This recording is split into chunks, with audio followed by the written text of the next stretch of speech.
One from you, one from you, and one from you.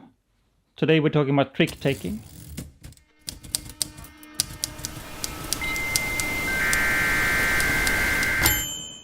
Hi, I'm Jon.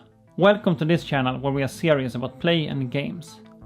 And in this series we will be looking into game design knowledge. Many of these examples will be about board games. But the knowledge is usable no matter what kind of games you're doing. If it's board games, computer games, LARPs, role-playing games or something else. Trick taking is when each player in a game plays one card, called a trick, and one player wins that trick, usually by playing the highest card. The most common trick-taking games are Bridge and Whist. Of course, a trick-taking game needs multiple players and it needs cards.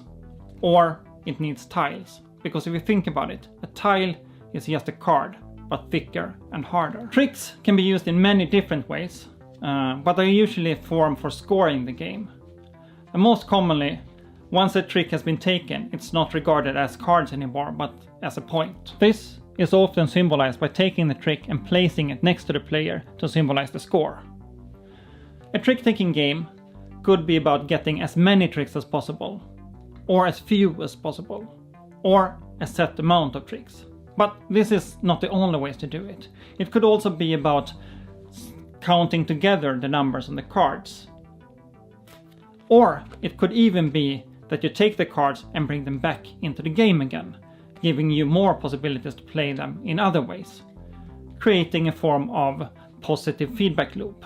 If a trick-taking game has suits, different kinds of cards, it is common that only the starting suit is possible to use to win that trick. A common exception to this is if there's a trump, meaning one suit that's possible to use all the time. Be aware, if you design a trick-taking game, there's usually a lot of counting of the cards to figure out what's left in the deck. So you need to be very deliberate in how you design what information is available at what point in the game.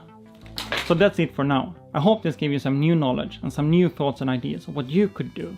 If you like this, you can check out more of the series over here, or you can check another random video over here.